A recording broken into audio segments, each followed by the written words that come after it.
Hello, and I'm back with another, at least say top 10, but it feels like the last one. It went all the way to 50, but I noticed that after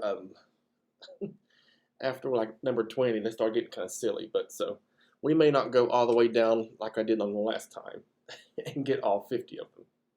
But I would like to do another list. Just I think I'm gonna stay in education because that seems to be the one I can speak most about when it comes to some of these. And I do plan to branch out. I know education is not everyone's um, topic, but it is for me right now, I guess. Um, let's do most boring subjects in school. Those ones is point. Last time we did most pointless rules in school. Um, I think we should. I don't know. 10 best school subjects. 10 ways to get ready. 10 reasons kids hate school. Let's just most boring subjects in school. Let's do that. Number one, of course, it would be math. I don't think math is boring.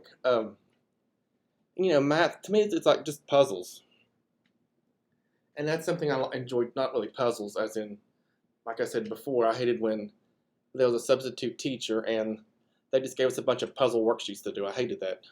But here, I think math. It's according what kind of math. When you get into like statistics, I hate statistics. When you get into like I didn't like geometry. I mean, beyond like just, oh, here's 3D shape, here's a square.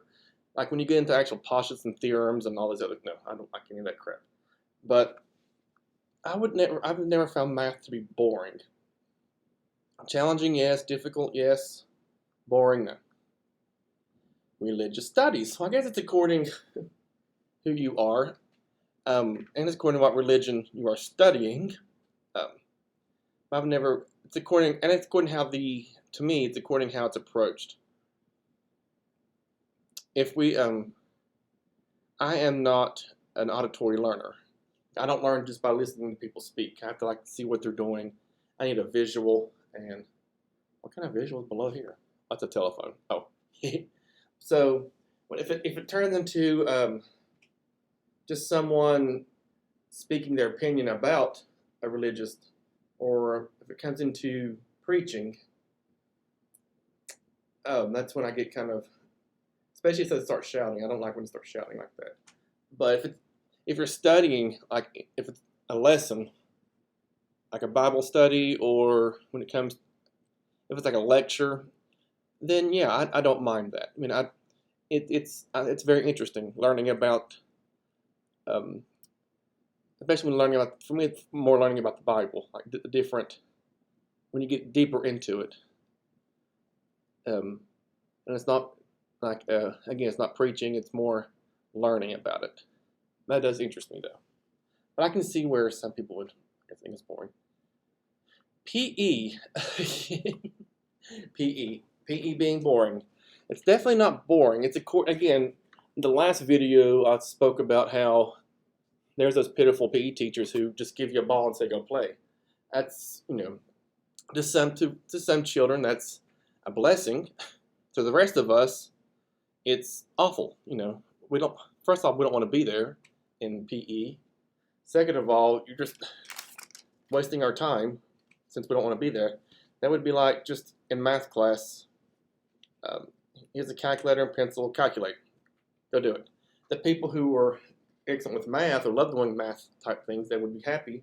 The people who don't, they would just end up sitting there gaining nothing from the experience. So yeah, if you're a PE teacher who just gives a ball and say go play, yeah, that's not my.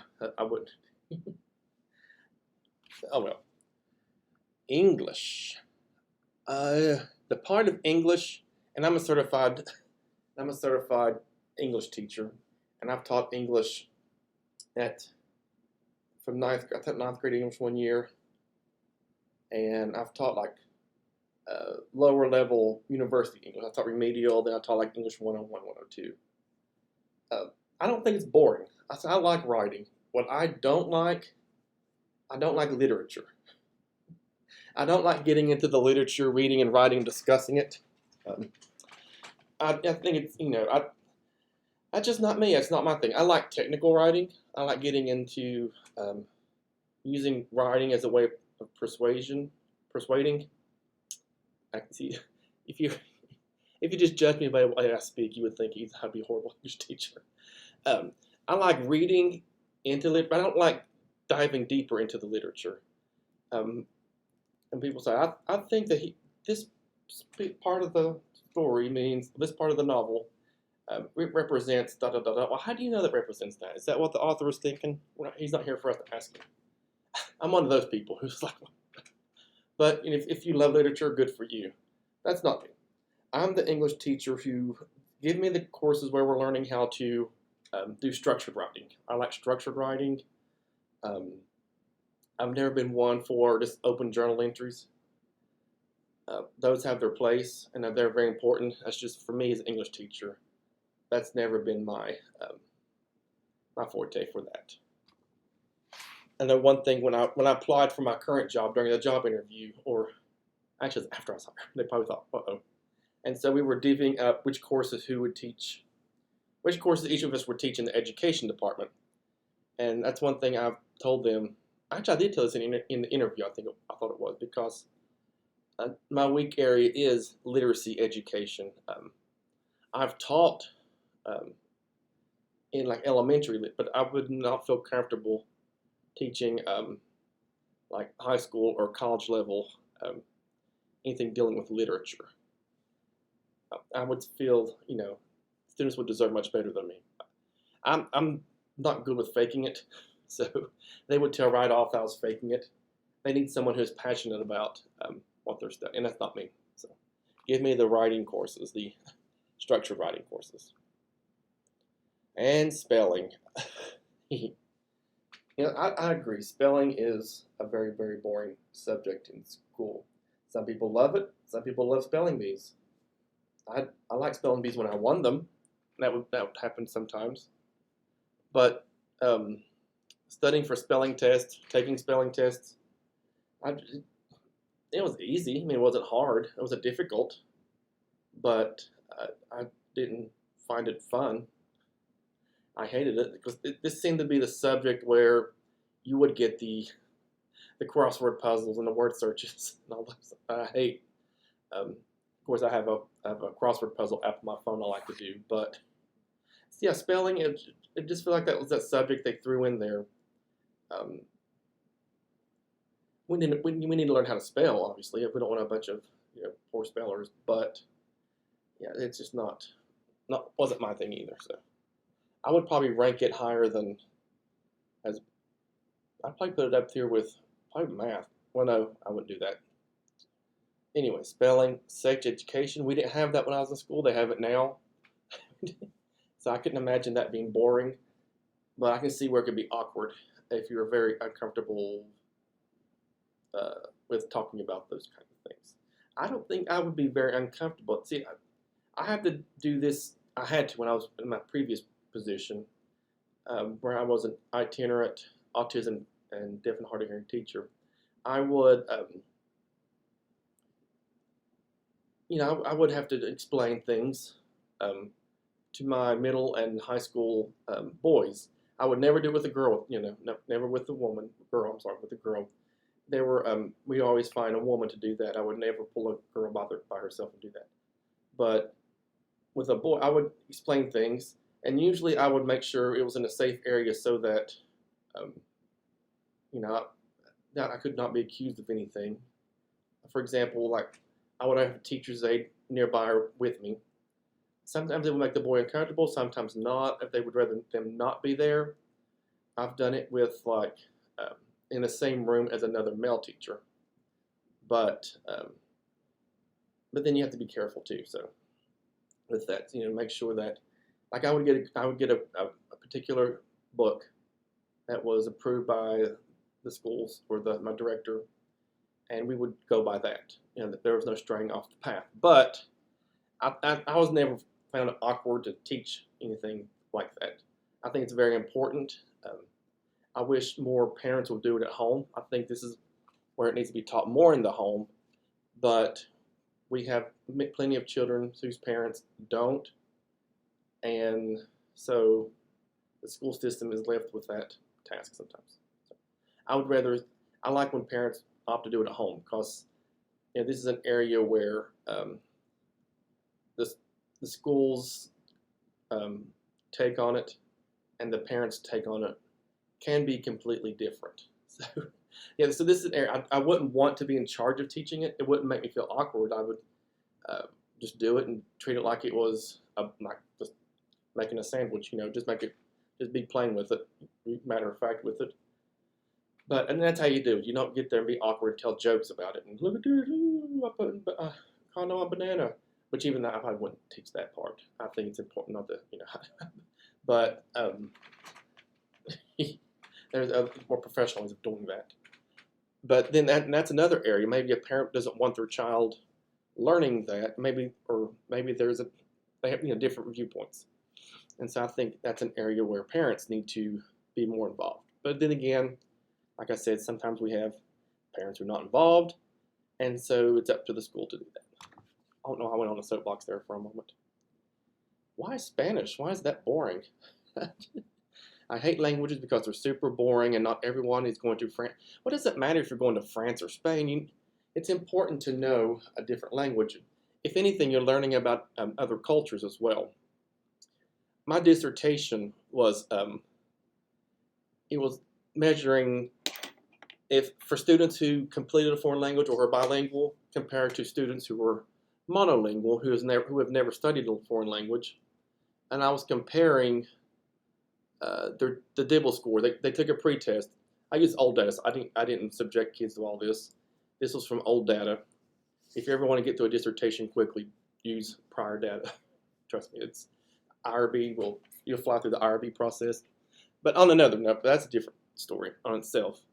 So I got their pre-data at the beginning of that school year, and then over like 2 year, no, I did their whole middle school. So over 3 years of taking foreign language courses, I was able to measure their growth. I didn't measure because obviously there should be up higher. So I measured the growth of students who completed Spanish course and those who did not. Their DIBELs. I'm sorry, not DIBELs. Their Lexile scores. And so and at this particular school, the Spanish class and the people who did not complete the Spanish class, it was random, I think. It was random. It wasn't like only the higher achievers took Spanish and those who weren't higher achievers did not. It was actually a mixture of both. So the Spanish class had a mixture of all of that, and so did people who did not complete the Spanish course, had a mixture of that. So that was one of the things I made sure when I chose this particular location. But long story short, the result was that the students who there was a significant difference in the amount of growth from the students who took Spanish from those who did not, in improving their Lexile scores over those years. And I don't know, I'd heard this kind of data before. That's what interested me when I was going to do my dissertation. And I wasn't able to find enough literature to back up a whole dissertation. So that students with a reading learning disability completing foreign language study helped activate a part in their brain, sort of like a muscle that wasn't being used, and it helped close that gap of their reading deficit. I had read it like maybe it was like a Time magazine article. It wasn't a peer-reviewed published story, or sorry, article, not story. It wasn't a peer-reviewed published article in a journal. It was more like a Time magazine article. But so that interested me. So I always thought that was interesting. So eventually, when I got to my dissertation, I wanted to do something similar to that. And so, but I think foreign language needs to be pushed as early as possible in our school system. Will everyone need that foreign language? No, not everyone will need that. But I think it's important to learn, and if anything, learning about other cultures. Don't make it boring though. Sometimes, it's hard to teach, a foreign language properly to a class of 30 people, but then it can make it fun. It can be fun. Now this one, science. I love science. Physics, no. I don't like physics. Physical science, Geology, or I don't like that. But when you get to biology, anatomy, anything like that.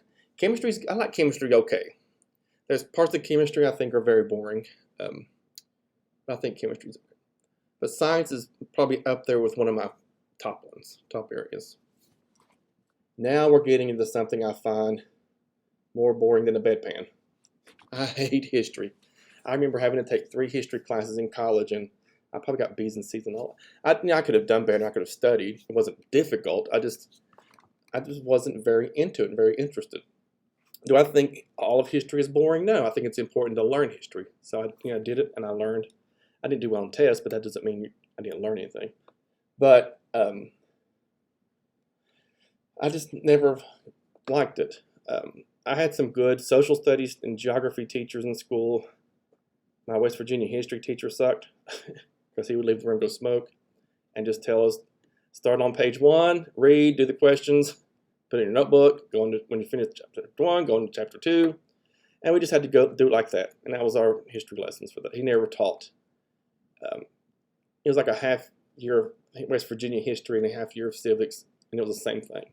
He would assign us something, he would go smoke. He would come back, sit and chit-chat for a while about whatever, then he would leave. So we really didn't learn anything that year. I had another history teacher who did the same thing, except he didn't go smoke. He actually was there in class worrying about other stuff. It wasn't. But then he would go over the questions at the end of the week, and that was our lessons. So maybe that was why it triggered a not high interest in when it comes to history. And number 10, French. I put that there again with Spanish, foreign language. It's not boring. I can see where teachers could make it boring. And again, it's according to your outlook on things.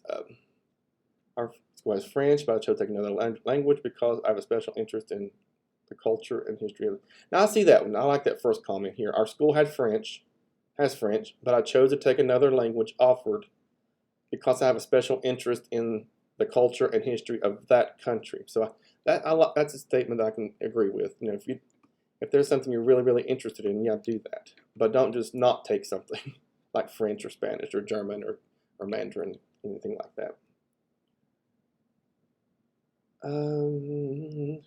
Every time I look at the timetable, I see I have French the next day. I feel like I'm going to kill my whatever. That sounds kind of dramatic there, but we'll do a couple more. I know, like last time, after we got past 10, it got kind of stupid. Health. I think health can be fun. Health, again, health. You have to make it. Your teacher has a lot to do with it. If something's interesting or fun, but of course, learning doesn't always have to be fun. That's a misconception that I don't know where that came from. We've turned into edutainers in the school system. If a kid's boring, it's your fault they failed or something. I don't agree with that. Social studies. All of social studies, no. Even though, I would love to teach social studies, but it all wraps back around to history. Like psychology, sociology. Sociology being my favorite. That's what I got my undergraduate, most of my undergraduate was in sociology. And I've taught sociology. But history, I love geography. I love geography and all that. Algebra, see, now we're just getting into, that's math. And government, I don't really care much learning about the government. That's why you don't see me debating about politics too much, because, and that's pitiful that I don't. And so I think I need to take more of an interest in government, because look at where we are now. We have some ding-dongs who are running the country right now. So yeah, let's do one more. All music or U.S. government, it's going to repeat itself. Music is, music yes, music no. I've had some wonderful music teachers, and then I've had some who were not so wonderful, and it was very, very boring. But again, if you're someone who's just not interested in music, then I can see where it'd be boring. I think PE is boring. I think history is boring, and those people probably think history and PE are wonderful. So music's that area where some people like it, some people don't, and it can get boring. But I'm going to stop at 15 because, again, you can see it's going to start repeating itself. Oh, and I forgot to vote. I'm going to vote on one. If I have to vote, it will be American history being boring. Oh, I didn't say my vote. Oh, I get 10 votes. Well, I'll just use one. I don't want to use all my 10 votes here on the video. All right, let's get one vote there. Save my vote. Yep, I cast my vote. I'll bump it up maybe. I don't want to share my opinion. My opinion is not important, I'm sure. Alrighty. I will link this article in the description in case you want to read it yourself. Maybe some of these have changed after people have voted. You can go on and vote if you want to, but whatever. Alright, thank you for watching.